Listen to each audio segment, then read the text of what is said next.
Dan kami tahu ternyata dari waktu itu ya, dari bidan desa mengatakan bahwa mereka sendiri belum turun ke sana. Ya, padahal di seberang dari agak di pinggir jalan raya di seberangnya itu banyak posko di sana. Tapi mungkin posko-posko itu bukan bidang kesehatan. Jadi kami termasuk tim yang pertama ke sana, banyak sekali kasus hipertensi dan ada satu kasus gangren. Gangren itu adalah penyakit kaki yang membusuk akibat gula darahnya tinggi.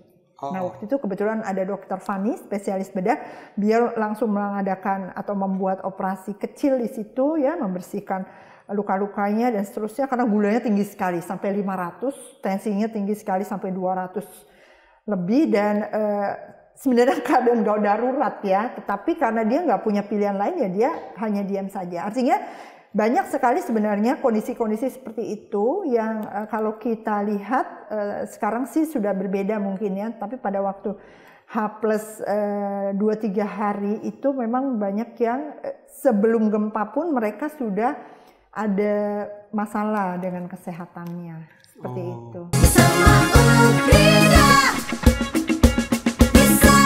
Hai, kembali lagi di podcastnya Ukrida. Hari ini bersama saya Stefanus dan hari ini kita akan banyak ngobrolin tentang gempa yang di Cianjur yang terjadi di tanggal 21 November. Nah, hari ini saya tidak sendiri, saya ditemani oleh Dr. Josephine. Ya, kebetulan kami berdua waktu itu, maksudnya saya ikut serta dengan timnya Dr. Josephine. Ya, kami pergi ke Cianjur di tanggal 23, berarti 2 hari setelah gempa itu terjadi di Cianjur, untuk melakukan aksi sosial, untuk membantu teman-teman ataupun saudara kita yang ada di Cianjur. Nah, halo dok. Nah, sebelum kita mulai, mungkin kita kenalan dulu nih dengan Dr. Josephine ya, sebagai staf pengajar juga ya dok ya, di FKIK Ukrida, khususnya di Departemen Kedokteran Okupasi. Ilmu Kedokteran Okupasi. Oke. Dok, mungkin kita kenalan dulu dengan profil tim yang ke Cianjur, dok. Itu ada tim apa aja tuh? Maksudnya anggotanya terdiri dari apa aja dan siapa saja, dok? Ya, terima kasih. Jadi tim kami boleh dikatakan semacam tim advance gitu ya.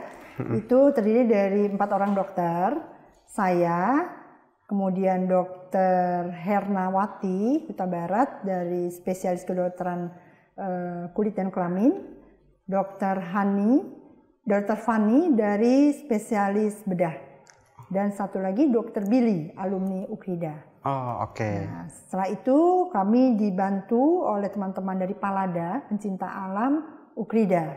Dan ada tim logistik ya dari Ukrida juga yang mengantar kami sampai ke lokasi di GKI ya, di Gerakan Kemanusiaan Indonesia Cianjur. Gitu. Oke, kalau untuk profil Dr. Josephine sendiri kan tadi di Departemen Ilmu Kedokteran Okupasi. Ilmu Kedokteran Okupasi. Kalau boleh tahu apa itu, dok? Jadi ilmu kedokteran okupasi adalah ilmu yang berada di bawah kedokteran komunitas, tetapi khusus komunitas pekerja. Oh, oke. Nah, jadi makanya pada kegiatan atau aksi ke Cianjur ini saya sangat concern juga untuk melihat aktivitas mereka yang seharusnya bekerja sehingga luluh lantak menjadi tidak bisa bekerja lagi. Oh, gitu. Saya penasaran, dok. Waktu itu kan kita pergi berdua nih. Nah, maksudnya saya juga ikut serta bersama tim dokter. Tapi waktu itu kan kita pertama ngedrop di GKI Cianjur ya, dok ya. Yeah. Kita melakukan persiapan di sana, lalu kita juga bantu beres-beres, packing barang. Nah, kalau boleh tahu setelah itu kegiatannya apa nih, dok? Karena kan kebetulan saya dan rekan saya waktu itu pulang duluan nih, dok, karena ada keperluan. Nah, kira-kira apa aja, dok, kegiatan selanjutnya di waktu tanggal 23 tersebut? Oke, baik. Terima kasih ya, Steph. Hari ini diajak bincang-bincang bersama H+2 Ukrida. Kebetulan memang waktu itu satu tim ya. terdiri dari 3 dokter, saya, Dr. Herna, spesialis kulit dan kelamin, Dr. Fanny, spesialis bedah, dan Dr. Billy, alumni Ukrida, dan teman-teman dari Palada ya, dari pencinta alam Ukrida, dan tim lain dari Ukrida, memang sengaja menyempatkan diri untuk langsung ke lokasi. Ya, jadi waktu itu kami langsung ke arah Cugenang. Cugenang. Okay. Cugenang adalah kecamatan yang paling parah mengalami gempa ya, karena tepat di situ terjadi semacam epicentrum atau pusatnya ya, seperti itu. Nah waktu itu memang karena bantuan dari GKI, Gerakan Kemanusiaan Indonesia, kita bisa sampai lokasi tersebut walaupun itu sudah sore ya, saya kira mungkin sekitar jam 3 atau jam 4 sore. Dan masyarakat antusias sekali karena waktu H+2 itu belum terlalu banyak tim kesehatan yang turun. Ya, seperti itu. Ya, terus dilanjutkan keesokan harinya ya. Saya kebetulan sampai 3 hari di sana dan tim yang lain kemudian melanjutkan sampai akhir November. Akhir November? Iya. Oke, baik. Dok, mungkin teman-teman juga penasaran, Dok. Kalau boleh tahu nih, Dok, itu kan kita pergi H+2 bahkan ya. H+2 dengan kita pergi ada dokter sudah punya tim sendiri.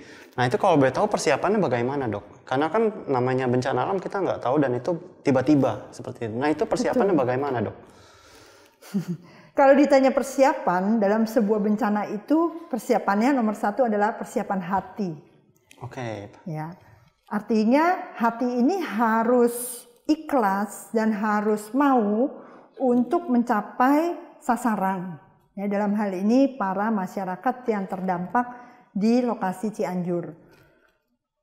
Saya kira para dokter, khususnya teman-teman sejauh saya yang spesialis itu bukan orang yang kurang kerjaan, tetapi karena mereka punya kepedulian ingin memberikan rasa empati, maka mereka datang ke sana. Seperti itu ya. Artinya bukan berarti teman-teman yang lain tidak punya hati, tetapi tadi pertanyaannya kan apa sih persiapannya? Boleh dikatakan sebenarnya tidak ada persiapan khusus kecuali persiapan hati. Terutama sekali karena kami tahu bahwa di sana ada kemungkinan besar terjadi gempa susulan. Dan itu memang betul terjadi. Betul. Ya, jadi pada hari H+4 saya kira, itu satu malaman kami tidak tidur karena berkali-kali gempa dan kami harus berkali-kali keluar dari rumah singgah ya GKI itu karena terjadi gempa berulang kali. Dan setelah kami lihat di situs itu ternyata 21 kali gempa, tapi kami yang terasa hanya 3 kali saya kira, sekitar di atas jam 1 malam semua gitu. Ya, jadi kalau itu tidak diniati dari awal memang akan kesulitan ya, jangan-jangan penolongnya malah jadi ikut stres karena menghadapi gempa susulan itu. Iya. Ya, jadi itu nomor 1 adalah kesiapan hati. Tapi untuk terkait jadwalnya mungkin Dok, kan dokter-dokter yang kemarin terjun ke lapangan juga kan punya jadwalnya masing-masing nih sebelumnya. Mungkin sebelumnya dokter ini kan juga mengajar ya Dok ya? Iya. Tempat mengajar juga, ada jadwal juga. Mungkin rekan-rekan dokter lain apakah ada yang punya jadwal praktek di rumah sakit mungkin? Nah itu bagaimana Dok? Ya, jadi intinya karena kita melihat ini adalah keadaan yang darurat, maka semua hal-hal itu bisa dikesampingkan.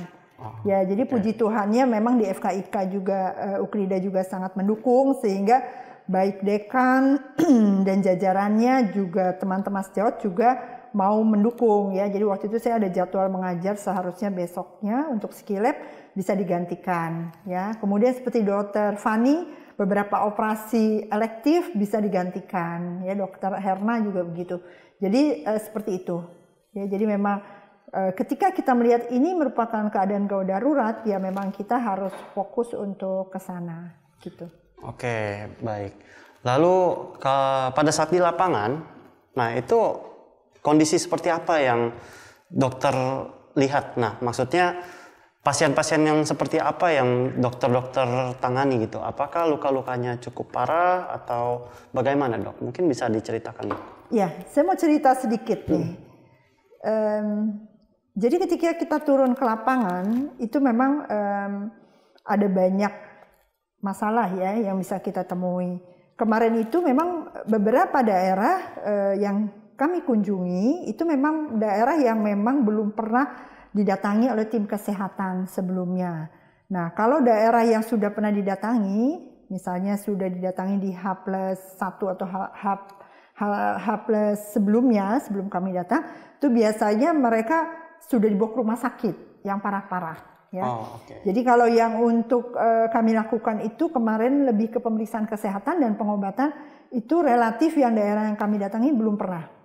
Bahkan ada satu daerah itu di Ciberem, itu sebenarnya bukan termasuk daerah yang diusulkan oleh tim leader ya, lokal leader di sana. Karena ternyata daerahnya itu agak lumayan curam untuk sampai ke sana, melewati sungai yang kita juga belum tahu jembatannya itu retak atau tidak. Nah, tapi saya juga tidak tahu kenapa kok kami diarahkan ke sana. Tapi ya memang itu puji Tuhan lah ya, kami sehat selamat juga sampai lokasi itu. Sampai saya sempat bilang ke teman-teman ini 100 perak sampai surga. Ya saking jalanannya terlalu turun ya dan curam, waktu itu juga hujan ya. Dan kami tahu ternyata dari waktu itu ya dari bidan desa mengatakan bahwa mereka sendiri belum turun ke sana. Ya, padahal di seberang dari agak di pinggir jalan raya di seberangnya itu banyak posko di sana. Tapi mungkin posko-posko itu bukan bidang kesehatan. Jadi kami termasuk tim yang pertama ke sana, banyak sekali kasus hipertensi dan ada satu kasus gangren. Gangren itu adalah penyakit kaki yang membusuk akibat gula darahnya tinggi.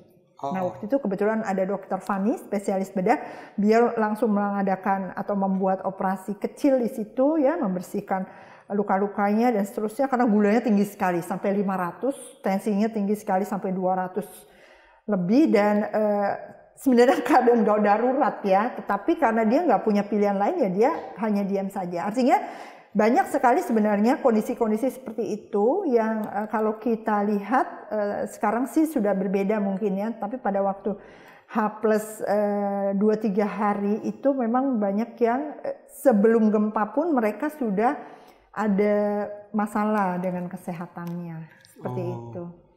Ya belum lagi anak-anak ya, anak-anak waktu itu juga masih belum sempat kita sentuh ya, sehingga kita bikin program yang untuk kedepannya ini nanti untuk pendampingan mental anak-anak. Berarti ada program lanjutan nih dok, ada rencana ke sana lagi. Berarti. Betul. Ya jadi puji Tuhan Ukrida menjadi salah satu penerima hibah. Ya, ketuanya kebetulan timnya adalah Pak Iwan, Pak Dr. Iwan dari teknik, dan kami dari tim kesehatan mendukung untuk pemulihan bidang kesehatan fisik dan kesehatan mental. Ya, dan ini penting karena ternyata ada banyak model yang sifatnya hit and run. Pada waktu awal, misalnya sampai H+7, saya kira itu akan baik. Tapi setelah itu masyarakat harusnya didampingi untuk bisa menjaga kesehatannya sendiri dan mengatasinya. Ya, sedapat mungkin mengatasinya. Jadi sekarang ini kami sudah kloter kedua yang akan hadir ke sana sampai kloter ketiga sampai tanggal 20 ya, jadi dari tanggal 4 sampai tanggal 20 untuk membantu masyarakat sampai dia bisa menolong dirinya sendiri. Jadi memberi pelatihan kepada mereka, memberikan edukasi psikososial pada anak-anak, dan kami juga kolaborasi dengan pemerintah setempat ya, dengan puskesmas setempat melalui satu pusat posko krisis ya, pusat komando krisis di Pendopo, di halaman rumah Bupati Cianjur. Nah tadi kan dokter juga sempat mention tentang kendala ya terkait akses ke lokasi. Lalu ada kendala-kendala apa lagi dok selain akses? Mungkin terkait suplai makanan, suplai obat dan lain sebagainya, mungkin bisa diceritakan, Dok?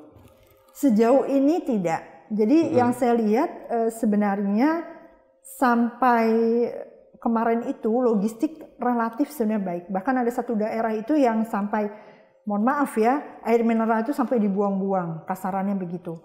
Ya, karena mereka mungkin sudah terlalu banyak yang beri Indomie sampai memang betul ya, sorry saya sebut merek mie instan bukan hanya merek itu ya, itu ada di pinggir jalan dan orang bisa bebas ngambil sampai seperti itu.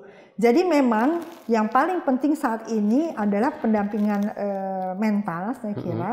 Selain juga perbaikan instruktur itu sudah pasti ya, sehingga teman-teman teknik dari UKRIDA akan ke sana juga memberikan dukungan untuk infrastruktur ya, pengukuran ya, laik bangunan dan seterusnya, dan juga edukasi untuk anak sekolah.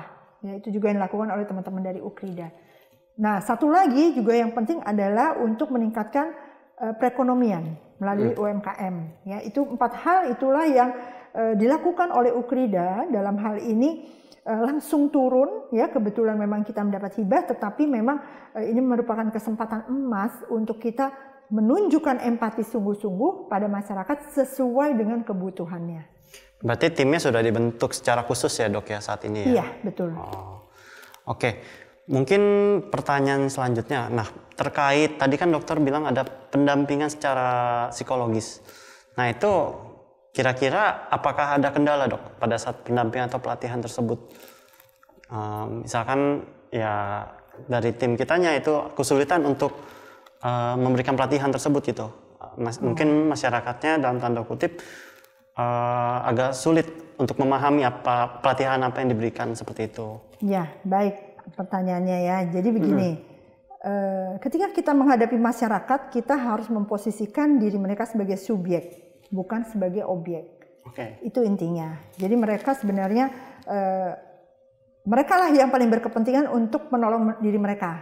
Jadi kami memposisikan seperti itu, dan sebelum berangkat kemarin, kami membuat pembekalan bagi semua relawan yang akan turun sebagai tim kesehatan fisik dan mental.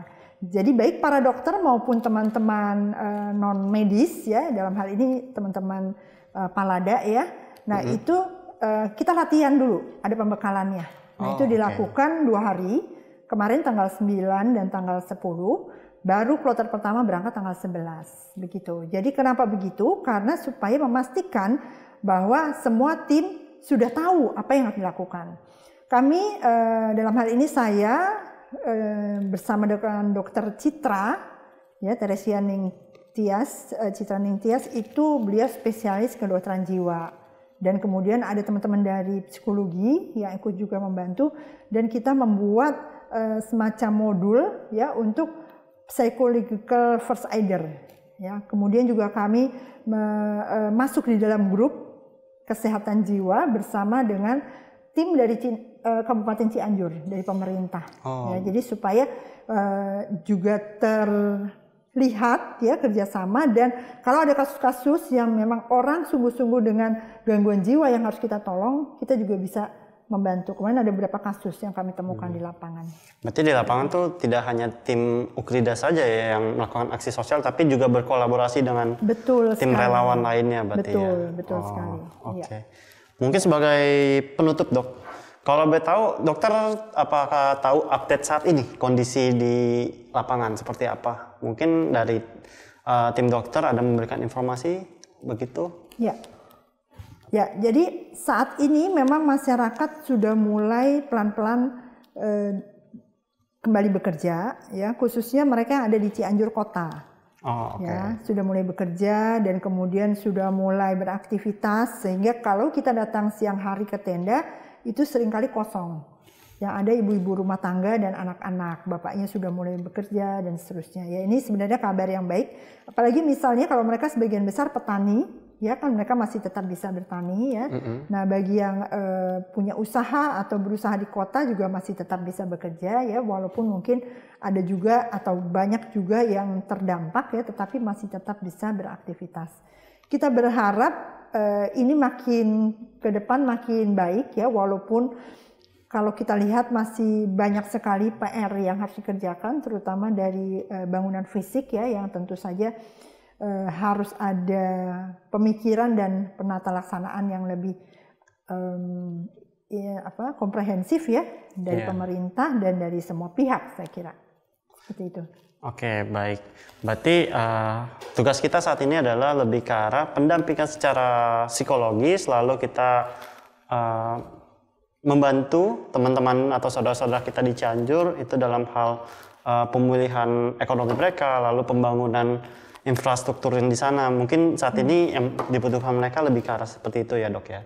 Untuk kebutuhan medis sendiri berarti sudah tidak terlalu dibutuhkan lagi apa? Saya kira akan masih, karena kan yang kemarin itu mungkin dalam 1-2 minggu ini akan habis.